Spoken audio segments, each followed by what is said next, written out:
Welcome friends, প্রত্যেককে স্বাগত আমাদের ইউটিউব চ্যানেলে। যে সমস্ত ভিউয়ার্সরা প্রথমবার চ্যানেলটি দেখছেন তারা অবশ্যই চ্যানেলটি সাবস্ক্রাইব করে দেবেন এবং চ্যানেলের পাশে থাকা বেল আইকনটি প্রেস করবেন যাতে এই ধরনের খবরাখবর সবচেয়ে আগে সবচেয়ে দ্রুত আপনাদের কাছে পৌঁছে যায়। তো এই মুহূর্তে দাঁড়িয়ে সবচেয়ে বড় খবর যেটা বিগ ব্রেকিং নিউজ, পুজোর আগেই 14,000 আপার প্রাইমারি নিয়োগের ছাড়পত্র দিয়ে দিল সুপ্রিম কোর্ট। কোনো রকম কোনো স্টে নয়, ফুললি নিয়োগ হবে। এবং সেক্ষেত্রে মূল যে মামলাটা আজকে এখানে এসেছিল সেই মামলাতে ম্যাক্সিমাম যেটা ছিল সেটা হচ্ছে অনেকেই কাট অফ ক্লিয়ার করেছেন, বাট সেক্ষেত্রে দাঁড়িয়ে এখানে অনেকে ইন্টারভিউতে ডাকই পাননি। তো এরকম একটা জায়গা থেকে সুপ্রিম কোর্টের অবজারভেশন যে হাইকোর্টে তারা কী করছিল, হাইকোর্টে তারা অ্যাজ এ অ্যাপ্লিকেশন হিসাবে সেখানে ঢুকেছিল। তো তাদের ক্ষেত্রে কোনো রিট অ্যাপ্লিকেশনের কথা সুপ্রিম কোর্ট বলে যে রিট অ্যাপ্লিকেশন কেন করা হয়নি।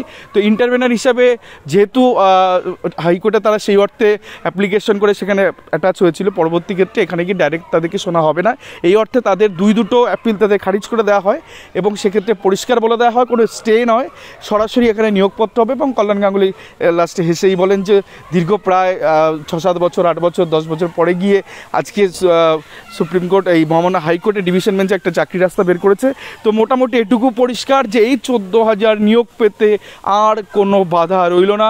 জাস্টিস DY চন্দ্রচূড় স্যার এবং তার যে প্রধান বিচারপতির বেঞ্চ, সেই বেঞ্চ কিন্তু আজকে কোথাও গিয়ে আপার প্রাইমারি ক্লিয়ারেন্স কিন্তু দিয়ে দিল, অর্থাৎ কোনো স্টে নয়, সরাসরি নিয়োগপত্র হাতে পেতে চলেছে। আগামীকাল প্যানেল প্রকাশিত হবে এবং তারপরেই এই সপ্তাহে কাউন্সিলিংয়ের ডেট পড়বে এবং সেক্ষেত্রে ইন্টিমেশন লেটার ডাউনলোড করে তারা প্রত্যেকে কাউন্সিলিংয়ে যাবেন এবং পুজোর আগেই নিয়োগপত্র তারা কিন্তু হাতে পাচ্ছেন। এটা মোটামুটিভাবে পরিষ্কার। ইভেন্ট কমিশনের তরফ থেকেও কিন্তু বেশ কয়েকটি কথা বলা হয়। আলটিমেটলি দাঁড়িয়ে যেটা দাঁড়ালো সেটা হচ্ছে এই 14,000 নিয়োগ পাওয়ার জন্য কোনো রকম কোনো বাধা কিন্তু রইল না। সুপ্রিম কোর্টে ছাড়পত্র হয়ে গেল আপার প্রাইমারিতে। তো পুজোর আগে 14,000 যারা দীর্ঘদিন লড়াই করছিলেন, যারা চলে এসেছিলেন প্যানেলে, তো সেই জায়গা থেকে 14,000 নিয়োগ কিন্তু হচ্ছেই পুজোর আগে। তো এরকম একটা খুশির খবর আপনারা দিলাম। যদি খবরটা ভালো লেগে থাকে তাহলে অবশ্যই চ্যানেলটিকে একটু সাবস্ক্রাইব করে দিন এবং লাইক, শেয়ার, কমেন্ট করে চ্যানেলটির সঙ্গে থাকুন। ধন্যবাদ সকলকে।